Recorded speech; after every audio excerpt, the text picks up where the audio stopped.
Mr. Happy Living here, and I'm happy to be broadcasting from WITV7 in the beautiful Queen City, Charlotte, North Carolina, USA. Hey friends, take a moment with me right now and just imagine how amazing you'd feel living the unique and distinct life you were put on this planet to live, doing work you love, in places you love, with people you love, and all the while creating something of real value to others. That's what I call a life of significance. And I can tell you it makes a very happy life. And so can my friend Harry Bayne. He's my guest star today, and he's here to share his unique and distinct journey to his life of significance. Hey, Harry, welcome to the show. Well, thank you. I appreciate it, Matt. Just take a minute, if you will, and tell us what you're doing these days to make your mark of significance on the world. Well, this is my 53rd year of practicing law, so that's a significant achievement for me. I'm one of the only lawyers in Texas that has been practicing more than 50 years. And I am getting ready to open a rather interesting art and auto museum, along with my law office, which is in the museum, that'll be part of it. So I'm pretty busy right now. Pretty busy, and you were practicing law today, as I think I know. Absolutely. I had a hearing this morning with a judge and another attorney, and that's why I've got this silly tie on. I normally would be here in shorts and a t-shirt, probably. Very good. Okay, folks, today we're going to switch things up a bit. I met Harry about a year ago when I discovered he was building this museum. He's calling it the Bayne Fine Art and Automotive Museum. It's in a town called Pittsburg in Northeast Texas. And what I discovered when I went to meet him and then got to know him and then got a tour of this amazing museum that he's creating from scratch is he's a man of incredible experience and character and passion for living life well. So today, what I want to try to do is let you get to know Harry through the many and varied life experiences that led to the creation of this most amazing museum. So Harry, why don't you get us started by telling us what you love about cars? I remember you sharing a memory with me about being a 5-year-old or so and driving with your dad, standing on his lap and naming models and years of cars that you saw during your drive. Do I have that right? Well, you're partially right. I was 3, and for some reason, when I was born, it was kind of like a person being born who could immediately play a piano. I was in love with automobiles back in the middle to late 40s. And my father was an Air Force officer, and he would buy a new car every year, and I would be excited about that. But the incident you're talking about was when I was 3. I would stand up in the front seat of his 1948 Roadmaster, Buick Roadmaster. And as we drove down the road, I would identify every car coming towards us and every car passing us. And my father would look at me and say, "How did you know that?" And I would say, "Well, I don't know, but that's what it is." And that's how it started, actually. That's crazy. So how many cars or other vehicles, because you have other vehicles in there, will you ultimately have in the museum? Well, I have 63 vintage cars in the museum. And of course, I have other types of vehicles, motorcycles. I've got, let's see, I have some boats in there right now, but most of the time I have them on the lake where I live here. So they're in for the winter. But outside of that, it's cars and motorcycles mostly.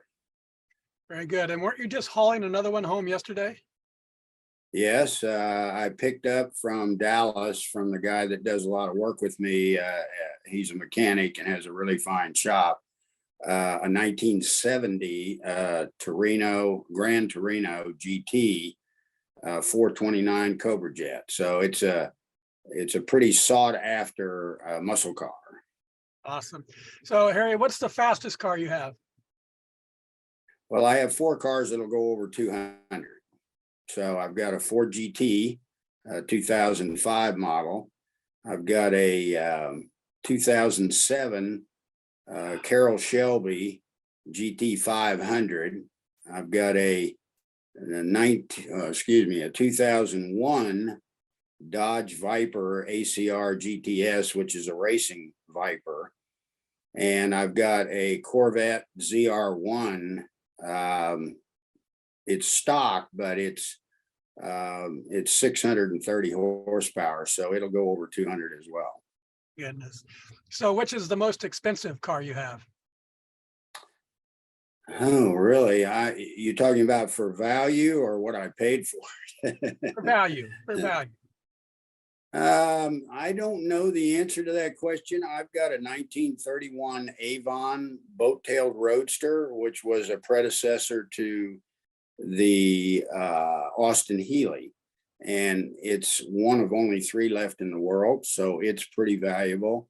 Of course, my Ford GT has tripled in value since I bought it, so it's a valuable automobile. Trying to think if I've got one 37 Ford Coupe, which is a 9-time national prize winning car, so I don't know what it's worth, but I've got a few valuable cars in the collection. Yeah, yeah. And folks, it's incredible. I want to try to convey as we have this discussion today, how much of the work Harry does by himself. So he's walking me through the garage and he says, I'm working on this one, I'm working on that one. I'm thinking to myself, yeah, he's working on them. You mean like I describe when I'm working on something, you're having somebody do the work for you. No, he's doing the work himself. Harry, what's the most unusual vehicle in your collection?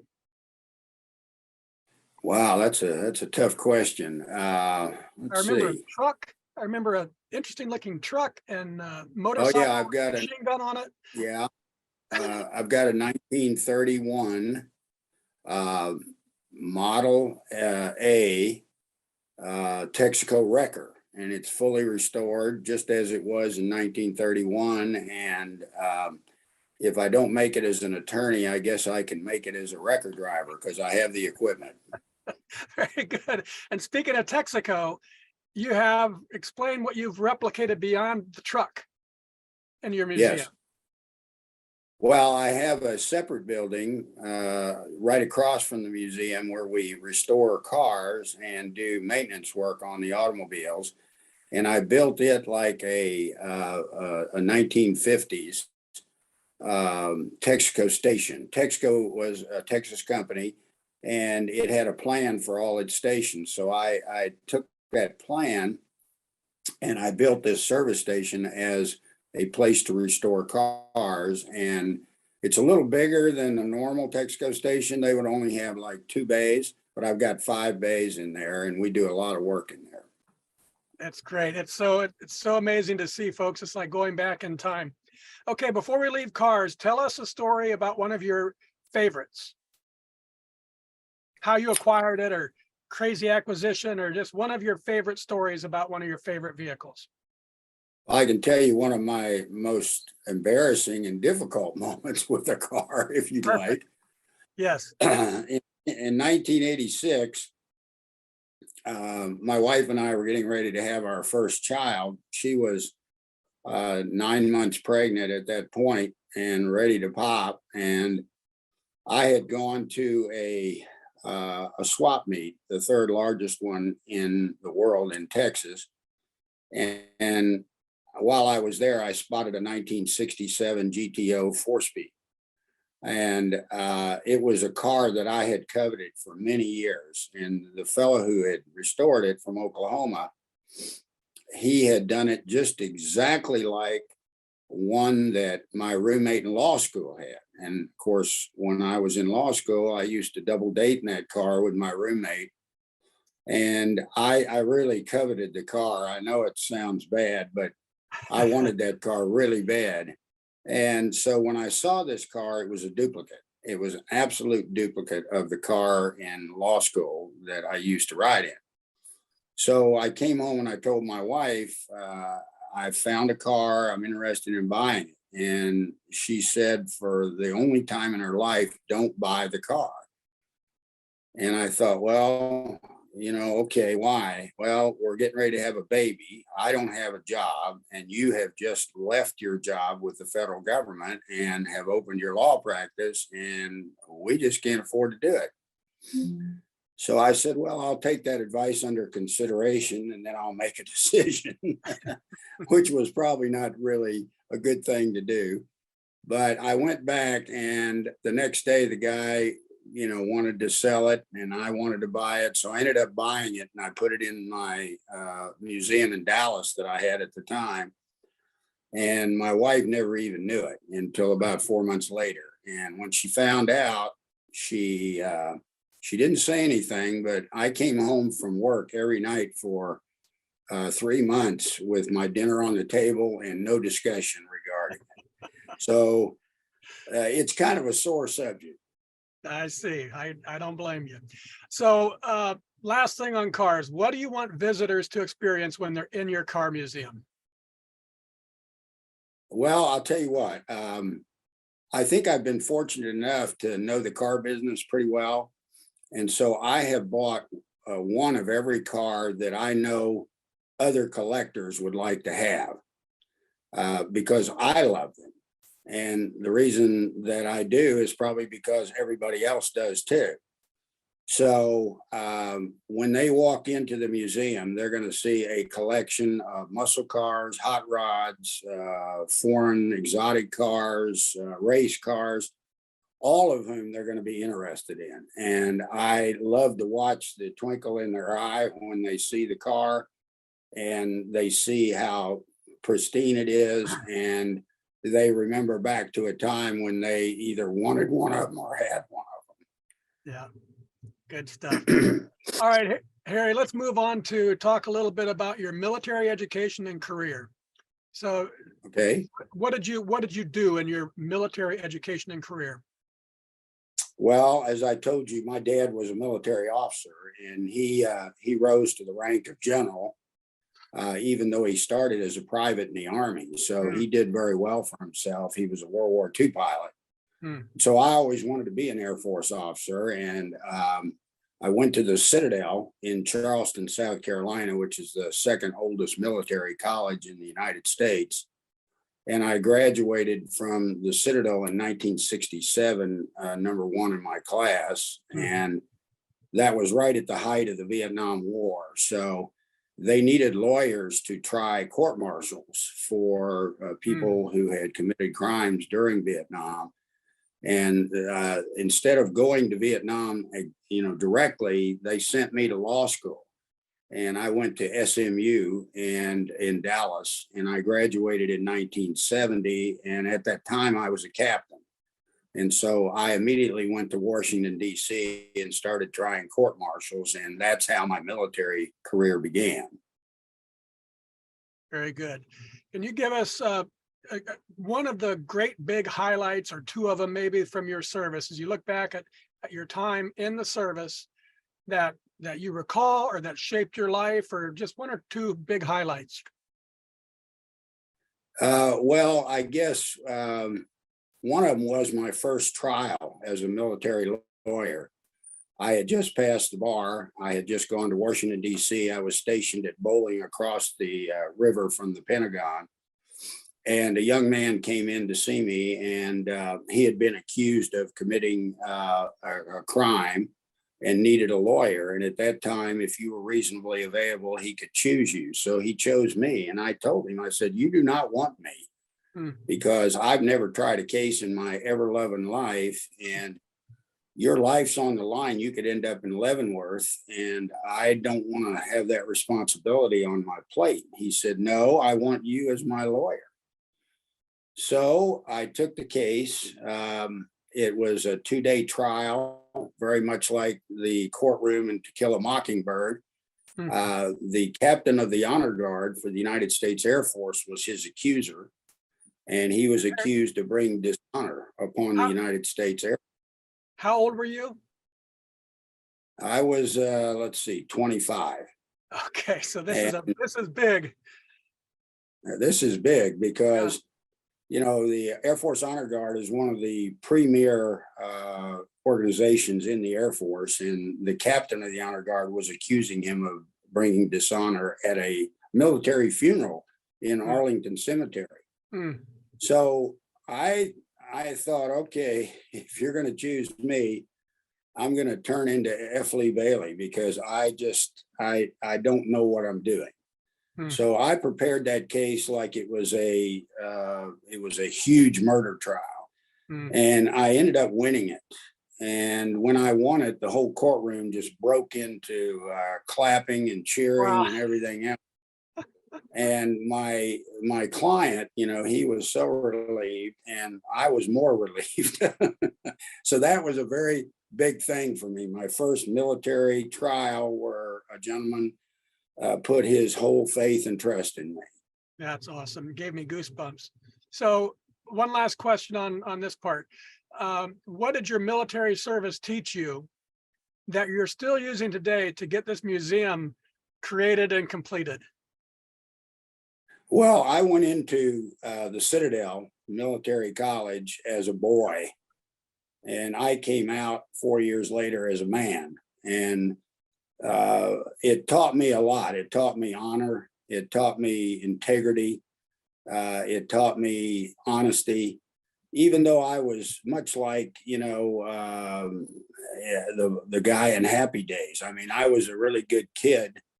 I was always, my father was always very conscious of me growing up the right way, and he taught me all the right things. So, and my mother as well, obviously. But I don't know.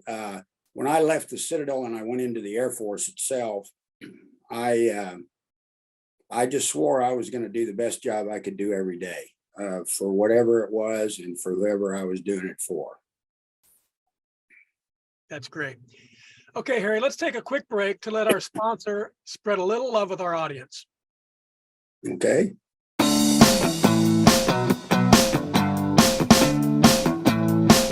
Mr. Happy Living here. I love good things made by good people. That's why I love my Relax Sauna. I bask in its healing far infrared rays every morning. In just 20 minutes, I sweat as much as if I'd run 4 miles. But I'm not exhausted. Instead, I feel great. And I've boosted my metabolism, burned calories, sweated away toxins, and some body fat too. What a relaxing and healthy way to start a day. A study in Finland found people who regularly use saunas live longer and have fewer fatal heart problems.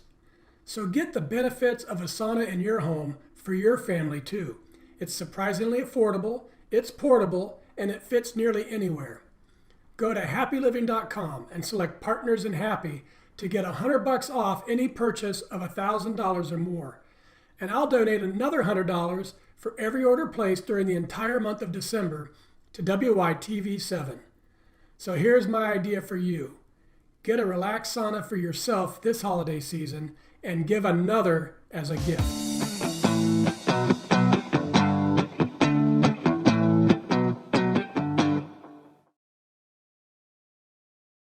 And we're back, and this is the Something Significant show, and I'm your host, Matt Gersper.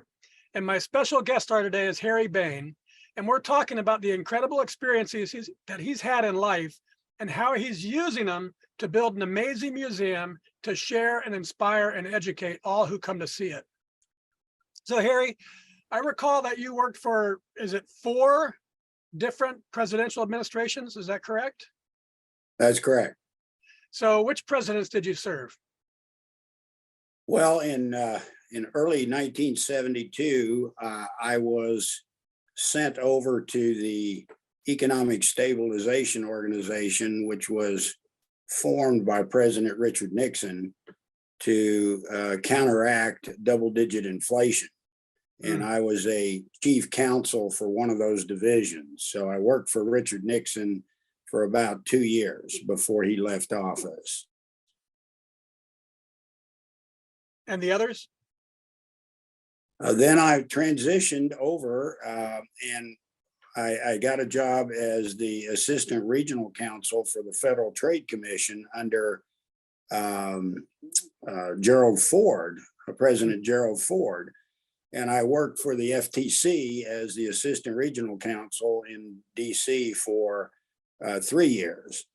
That led to a job with the original Federal Energy Administration under Jimmy Carter, President Jimmy Carter. And then when Carter left office and Reagan was elected, I got it was changed to a cabinet level department, the Department of Energy, which is what we have today. And I was promoted to be the chief counsel under Ronald Reagan for the Department of Energy in creep production. So I had about 35 attorneys working for me and about 40 auditors, and we did most of the major audits of the oil companies back in the mid 80s. Very good. So of the 4 presidents you served, which was your favorite? Well, without doubt, Ronald Reagan was my favorite. I thought when he was elected that he was kind of a lightweight, since he was an actor, and what did he know about the government service? But what I soon found out is that he was a brilliant individual, and he was able to find the best people to work for him, and he made sure that they did the work and gave him the advice that he needed to be president. And frankly, you know, not since Abraham Lincoln have we ever had a president like Ronald Reagan. Yeah, a lot of people underestimated him, didn't they? Yeah, they did, and they didn't even like him being elected. And they soon found out that he was no nonsense. He was all business, and he had the American people in his mind at all times. So what's your favorite collection in the museum from your days serving the highest office in the land? Well, I fortunately have a large piece that's on my wall in my conference room that was given to me by Ronald Reagan when I served under him. And I guess that's my favorite. Yeah. Folks, I can't wait for you to experience what is in this museum. It's just spectacular. Harry, what's the most amazing experience that you had in your service to the president? Can you give us a story about just an amazing experience? Well, again, I would go to Ronald Reagan's administration. I mean, I had a very good government career, and at the time, you know, we didn't put up with a whole lot of nonsense in the government, even under Jimmy Carter's administration, who was the only Democrat I worked for. You know, we did our job. We didn't make excuses for not doing it. We fired people if we had to. We hired people when we needed them. And it wasn't the typical government employee that you tend to see today. There's a lot of great people in the government service, but there's a lot of excess in the government service today. And even when I was there and left in 1986, there were still more people in the government service that needed to be there. So the American public was paying for more bodies than they needed to perform the federal government function. And it's gotten a whole lot worse since then, unfortunately. Yeah. So kind of speaking of that, one of the questions I was thinking about is, what did you learn about in that time and those administrations about some people seeking power and others serving people? Well, to be honest with you, all 4 presidents that I served under fell in the latter category. They were people who wanted to serve the American public. You know, you can see the things that were done by Richard Nixon, were done by Gerald Ford, were done by Carter. I mean, look at his record since he left the office as president. I mean, he's a real humanitarian. And Ronald Reagan. And I didn't find any of these 4 people seeking glory over responsibility. Never, not any of the 4. Now, I've seen some since, but Hmm. but I didn't see any then. Very good. And finally, what do you want visitors to experience when they're in this part of the museum that's reflecting your life of serving the law and serving our country? Well, you're going to see some very interesting things. We have a whole section on exploration of outer space, all Hmm. of the shots to the moon, all of the space, projects, Apollo 11, 12, 13, 17. You're going to see a lot of that, a lot of memorabilia from those, some of them flags that were flown on the moon. You're going to see a whole section on military achievement that my father had. He was a World War II hump pilot and served 30 some years in the Air Force, retired as a general. So a lot of his accomplishments will be in the museum. I fortunately, when I went to the Citadel, was an aide to General Mark Clark, who was a World War II general, 4-star, who Hmm. invaded Italy and took out Mussolini. And I got to know him very well as his Wow. aide. So I have a lot of his memorabilia that will be in the museum as well. So I've been very fortunate in my military career to meet a lot of very, very nice people, very accomplished people. And some of that will be demonstrated in the museum itself. Yeah, awesome. I'm glad you brought up all the space interests and memorabilia, because I'd kind of forgotten that. And that's a really cool part of the museum.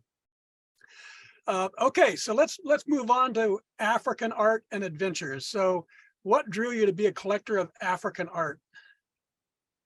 Well, I'm a Park West collector. Park West Gallery in Detroit, Michigan is the largest private art dealer in the world. And so we're a VIP collector, my wife and I. We've been with them almost 20 years. And, we've just fallen in love with art of every kind. Of course, we were art collectors before that, but we're even more dedicated now. And one of the individuals that we met as a Park West artist was a fellow by the name of Andrew Bone. Hmm. I now consider Andrew my brother by another mother because we are very close. I just came off of a safari my wife and I did with he and his wife. It's the third one we've taken to Africa. And we have just been submerged in the dark continent and all the great things that it has delivered to the world, all the great animals that exist there, all the great people that are there that have contributed to the world's better shape. And if you've never been to Africa, it's a place you have to put on your bucket list Hmm. because it is one of the more beautiful places in all of the world. Well, give our audience a little vision into how Andrew does his art and what it and just maybe describe a few pieces, because it's really spectacular. Well, Andrew is English by birth. His mother and father were both English. They raised him in Zimbabwe. That's where he was born. Zimbabwe used to be Rhodesia, Mhm. and it's now Zimbabwe. He fought during the Rhodesian War on the side of Rhodesia, and Hmm. they lost. And of course, he had to leave there and go to South Africa. So he lives in Pietermaritzburg in South Africa. He's a self-taught artist, but he's one of the world's best. Um, I guess you'd call him wildlife artists, and I know a number of them. So he's right at the very top of that tier. And we are his largest collector. We have about 60 of his pieces of work.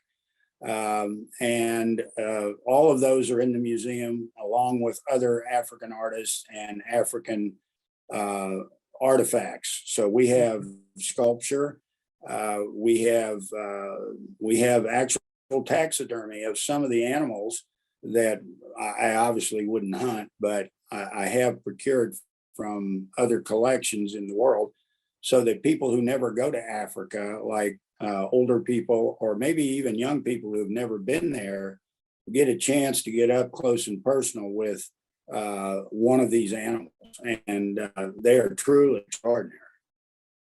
Yeah, I recall being in your car garage, and you said, "Hey, come over here," and Harry sneaks me over, and behind this car is a full size lion.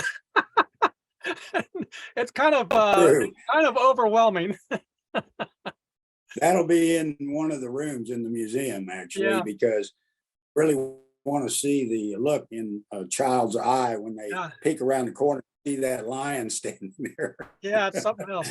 So I know you're just back from another safari experience. Just give us a minute or two on what was a highlight of this trip. Well, it was extraordinary. You probably have heard of Kruger National Park. Kruger was dedicated back in the 30s by the former president of South Africa, Mr. Kruger, and it's the largest animal park in the world. Hmm. It's all natural, so there are no cages, no fences, no nothing. It is all natural, and it's as big as 3 or 4 different states put Hmm. together. So it's huge. Wow. It takes up maybe a third of South Africa. And we spent time in 2 areas of the park, in the midsection and in the southern section. And we saw the big five, not only the big five mammals, but the big five antelopes, uh, 2 or 3 times while we were there, and that's pretty rare. You don't always see the big five when you're So there. describe the big five. Well, the big five are considered to be the elephant, the leopard, the lion, the Cape buffalo, and what am I missing? Giraffe. Giraffe. No, Giraffe. no, not the, No, no, the rhino. rhino. Okay. So the rhinoceros, yes, those are the big five. And so I saw all 5 of those in all different kinds of areas of the park, and they're just magnificent animals. And then there's the big five antelope, and they include the kudu, the sable, let's see, the bushbuck, the gemsbok, and one other one. What's the other one? Well, I can't think of it right now. But there are 5 big antelopes in Africa, and then the remainder are smaller, but they're all magnificent animals. Hmm. They're the kind of thing that if you get to see them live, you're a very lucky person, because they're just absolutely beautiful to see. Awesome. So I want you to try to describe for our audience the entry room of your art museum and how you acquired that massive table that's right there when you walk in, and how you'll have the big five displayed in that room. Well, in the entry, it's going to be dedicated to Andrew's art. So there is a large painting, the largest of his career, of an African bull elephant on the charge, coming right out of the canvas at you. And that's at the end of the room as you come in. On each side, I've got 2 of the big five. So, and they're large canvases, and they are just absolutely magnificent. And then in the center, I've got a tree, actually, and the tree is laid on its side. It's about 14 feet long, and it came from Southeast Asia. And it is a magnificent tree. I selected it because the hide of the tree resembles and even feels like the hide of a real elephant. Hmm. And I would know that because I've walked with real elephants. I've touched them. I've had my hand in their mouth. I've felt the bottom of their paws. They are just amazing, amazing animals. So, and on top of that tree, I've got a female lioness. Hmm. So it's when you walk in, it's pretty surprising Yeah, because it is, yeah, it's something to see. it's very cool.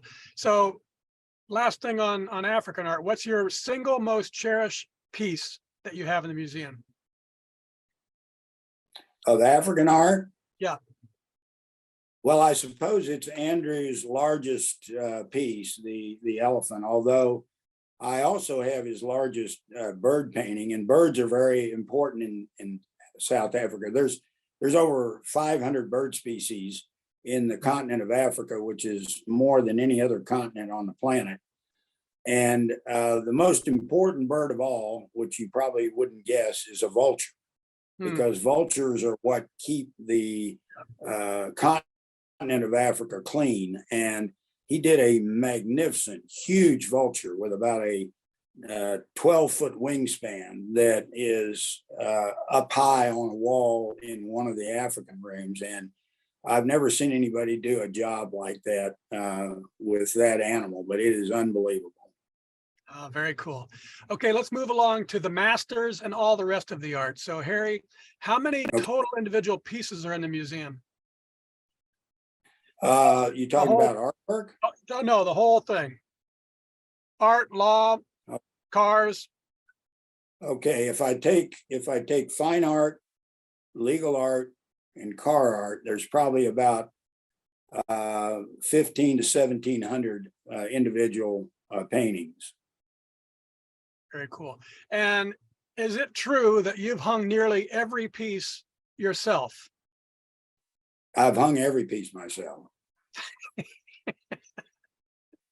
I know. My wife says I need. So I want people to understand how would you describe the variety of artwork you have on display? Because you've talked about African art, we've talked about cars, but there's a wide variety that I don't know and can't describe. How would you describe it? Well, the art spans a period of time from the 1500s all the way up to modern day. It covers every genre of art. I mean, we have beautiful modern art. We've got the great masters like Rembrandt and Albrecht Dürer and Hogarth, and the Italian masters. We've got Renaissance art. We've got surreal art. We've got art from the Far East. We have art from the Mediterranean. We have every form and format of art that you've ever seen in any museum in the country. The difference is that our museum has all of these genres. Yeah. And most museums concentrate on one or two. And I've just never been able to do that. They're like kids. I love every one of them the same. I know I felt bad when I was asking for your favorites. So I want you to tell the audience also how you moved all of this stuff from Dallas to Pittsburgh. Well, I had a smaller museum in Dallas. It was about 10,000 square feet. Our current museum is 40,000. So it's 4 times as large. And the trip from Dallas to Pittsburgh is about 2 hours by car. And I have a 16-foot trailer, enclosed trailer. So I made 350 trips from Dallas to Pittsburgh, round trips, by the way. And I moved everything that we had in our homes and also in my commercial buildings to East Texas.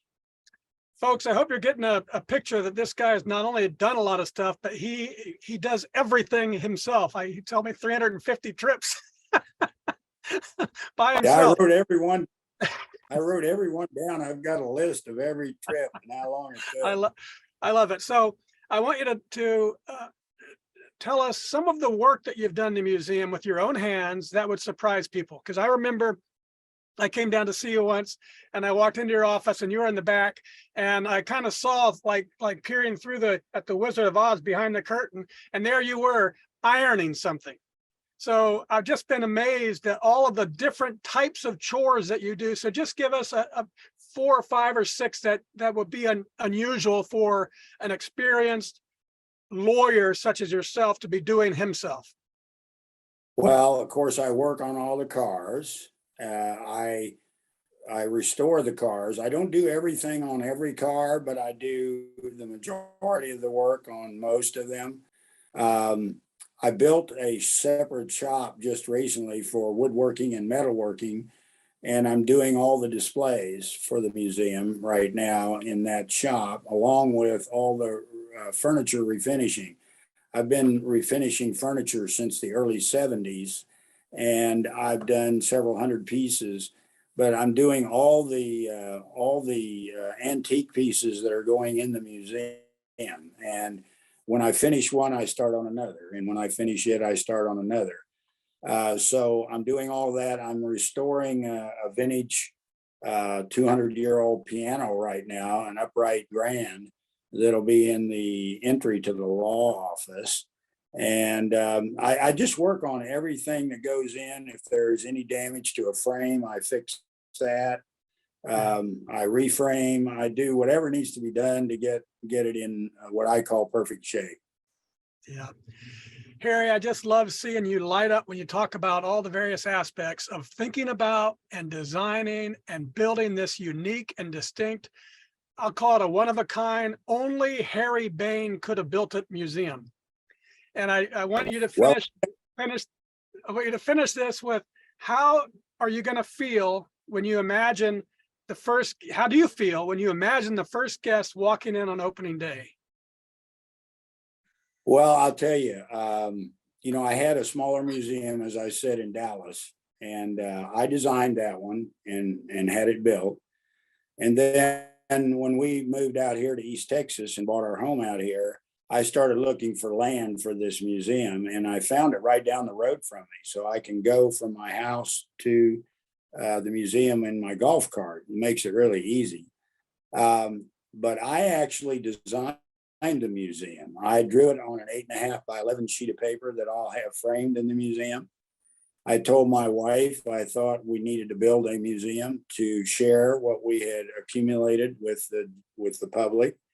And she immediately looked at me and she said, "Are you out of your mind?" And I said, "No, I hope not." From that point forward, we bought the land, laid the foundation, built the buildings, and it was all based on that original 8.5 by 11 sheet of paper. And how do you feel when you imagine that being done and the public seeing it? How does it make you feel? Well, I'll tell you, if you were a person who collected gold coins and you put them in the bank and you went and looked at them every few months, I don't see the joy in that. The joy would be sharing that with someone else who has never seen them before, almost like a treasure. So when I built the building, I built it with the idea in mind that it's not going to do us any good to own this if we can't share it with others. Yeah. So that's the whole point of building it and opening it, is that people come in and they relive their childhood, maybe even their midlife or whatever, but they see cars they always wanted to own or they did own. They see art that they'll never see unless they go to 7 different continents. Mm-hmm. And it's very satisfying to me that I can see on their face how it affects them, basically. Yeah, Harry, that's what this show is all about. It's finding that magic of life that comes from ordinary people doing extraordinary things and giving their time and talents and treasures in the service of others. So thank you for sharing your story with us today. And I want to wrap things up with a lightning round of, I love the power of words and the capacity for quotes to change and impact people's lives. So I want to read a few of my favorites and have you tell us what they mean to you. First thing that comes to your mind, because it's called a lightning round. Okay. Ready? Ready. This is from John Burroughs. He says, "I go to nature to be soothed and healed and to have my senses put in order." Absolutely correct in every respect. From Leonardo da Vinci, "While I thought I was learning how to live, I have been learning how to die." Well, that's interesting. I'm not sure what that means, but I'm getting down the road here. So my time is shorter on the planet than it was when I was a lot younger. What I'm realizing is every day is a day to enjoy and to thank God for, because you don't know when your next day will be. So I try to get up every morning with the idea in mind I'm going to accomplish something important, and I'm going to enjoy doing it because I'm having more fun than the people that are going to see it, honestly. I can I can attest to that. From Paul Hawken, relax, take your time, work, practice, and learn. Absolutely. One thing I learned in the early days of working on cars is if you're working on something and it isn't going together, put it down, come back the next day and do it. Mm, And if you do that, it all of a sudden just comes together. mm. It's when you're tired and when you're trying to finish something, if you don't learn to put it down and come back to it, you're going to be a frustrated individual. I finally learned that because I'm very, you know, my wife calls me OCD, but I am very, interested in getting something finished. But I learned that lesson, and it's a good one. Very good, very good. From Helen Keller, I long to accomplish great and noble tasks, but it's my chief duty to accomplish humble tasks as though they were great and noble. Yeah, that's an absolutely true statement. I mean, you don't reach for the task reaches for you, basically. Very good. From Jack London, the proper function of man is to live, not to exist. I shall not waste my days in trying to prolong them. I shall use my time. Yeah, I think that's important. There's another saying about, I don't want to waste my life. I want to come in like I'm sliding at second base with the dust flying and enjoying touching that bag. So that's basically the way I do my job. That's it. That's it. This is our show anchor from Goth. Whatever you can do or dream you can do, like building a museum, begin it. Boldness has genius, power, and magic in it. Begin it now.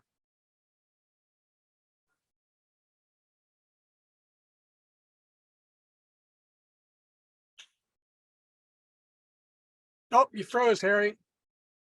Well, was I supposed to say something? No. Just what you I thought. thought you. No, so that's the last quote. Whatever you can do or Oh, dream you can do, begin begin. it. Boldness has genius, power, and magic in it. Begin it now. Yeah, absolutely. Let me tell you something. The farthest thing from my mind when I was a young man was owning a museum. Believe me, I thought I was going to be an Air Force officer for the rest of my life, which would have been a great career. Mhm. But it turned out I retired in '93 from the Air Force and continued my law practice. But I never thought that I would own a museum. It just never came into my mind. So if you want to reach for something, reach for it, because that's the only way you're ever going to get the brass ring, is to go ahead and try to reach for it and do your best. And it worked for me, and I can't wait to open it to the public, really. No, you can't. I can't wait for it to be open. And now, folks, it's your chance to be a giver too. If you can hear my voice and you are inspired by today's show with Harry Bayne, please share some love with our fabulous broadcast team by giving what you can to WITV7. They're a 501c3 charity on a mission to educate, empower, and encourage. They do good works with your kindness.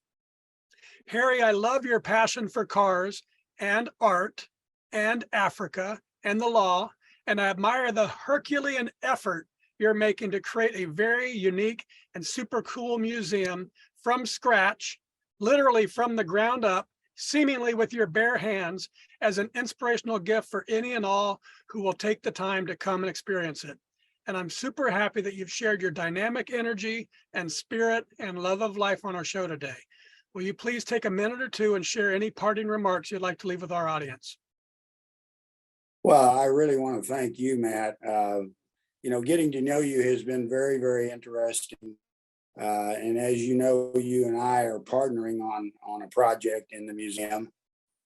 And I'm looking really forward for you seeing that in its final stages. It's going to be a revolution to people who come in and get a chance to look at the artwork that you are placing in the museum with me helping you get that done. And, you know, I can't wait to get it open. There's nothing I'd like to do more than share it with people on a daily basis for however long I have left on the planet. You know, I wished I'd have done it when I was 20, but, you know, if wishes were horses, I'd own a whole stable full. So I'm doing it now. Yeah, wonderful. Thank you, Harry. And I also want to You're thank welcome. WYTV7 for hosting and promoting our show so we can keep interviewing inspiring guest stars like Harry and reaching folks just like you, ready to create your own extraordinary lives. And most especially, thank you, viewers and listeners. The website for the Bayne Fine Art and Automotive Museum, it's not quite ready, so the best way to reach Harry for questions about the museum or comments about this show, or just to encourage him for the final months to the grand opening, is to email him at jagbane@yahoo.com.